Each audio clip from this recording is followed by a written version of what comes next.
You know what that is? Vanilla or Chocolate flour. That's our very first chocolate flour on our cacao farm, where basically every cacao bean grown from seed. I want to be the first raw chocolatier to take it from the dirt to the bar, all raw, all organic, our way. Spirulina manure. That's right, spirulina used as manure, tilled right into the soil. Every tree has gotten straight ocean water. Every tree's been hit with ormus. Every tree's been hit with rock dust. Every tree's been hit with everything. We threw the whole thing at it. And this is our first flower. This is like, for me, it's like finding out you're pregnant or something. It's like, they're coming! See what industries have been given birth to? You can grow cacao in your house as a house plant. Right there, Lake Placid, New York, no problem, covered. Right here in Manhattan, easy. They like it. They like being inside in a nice little environment. Taking these experiments that we've been doing kind of to their logical conclusion, we eventually started growing cacao and goji berries and those kinds of things. And this is what a baby cacao tree looks like. And this little fence that's around here, the reason why we have that is because there's wild boars.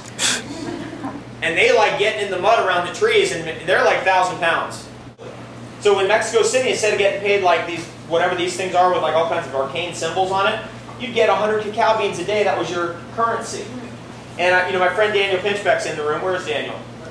Back there. He's a famous author. Do you guys know Daniel Pinchbeck? Yeah. Thanks for coming to the birthday party. And so he sent me an early manuscript of his book, 2012, The Return of Quetzalcoatl. And I said, Daniel, this book's about the 2012 Mayan calendar. You got to have something about cacao in here. So he put that cacao was their money, which is great. But this whole thing about chocolate comes at a very interesting time. Because what did the Mayans eat? What was their sacrament? What did they douse their kids in? What did they trade during a wedding ceremony? What was their money? What did they grow? What was their most sacred plant? What was it? It was cacao. It was cacao. And therefore, this whole cacao thing has a lot to do with this 2012 situation. I meet 10,000 people a year. I do well over 100 events each year. I've done that for 15 years. In doing that, I have noticed that things are changing. Things are changing. People used to be like, dude, that dude's a hippie, he's got like a poncho. No. A wonderful conversation. And you are what you eat's more powerful. Because I know the difference. I know where my thoughts are. And what about a space in our heart for noble thoughts and ideals? What happened to that? What about a place in our heart for perfection in the universe instead of disorder and chaos and disarray? What about a place in our heart for fun again? Like real fun. Like old time, like 16 years old. Like, man, we're going down the river. Let's get going. Or, you know, there's the ice cold river right there. You better jump in.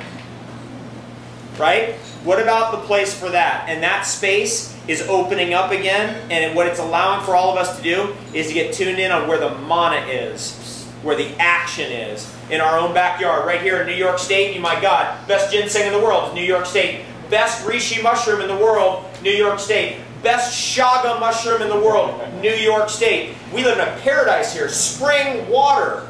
Right here, now we're out of this city yours. There's spring water. You could be there for free. No more plastics, all glass. Getting the mana out of the earth and feeling what that does for you. People are always asking and debating me about spring water. It's like, dude, until you've done that only for a couple of years, I can't even talk to you because I mean, you don't know. Because we don't know. Who knows? It just was I read Victor Schauberger's work 10 years ago while doing a fast. Thought that makes sense to me. Let's go for the spring water. Started drinking spring water. I got deeper and deeper and deeper and deeper into it. Now I get to the spring. It's like all clothes off, jump in, drinking it in the middle of winter. And you know what? I was not that person before, but that's where the fun is, right? How many people like skinny dipping? A person who lives in this city and you have the opportunity to get a place upstate and have that thing going on, that's the smart thing to do. New Yorkers automatically do that when we have the capital to do it. And the reason is because that's it. That's the deal. You come down here, this is where the energy is. It's the action, the excitement. I drove into New York City today and I was like, this is the best place ever. I can't believe it. I got on the street and I was like, I'm home. Thank you. You know, one of the things I think about in my own life is like when I have kids, they got to grow up part of the time in New York City because I did, and it changed me, and it made me the person I am today. I'm so thankful for that because you got to have your head on straight, right? Mm-hmm.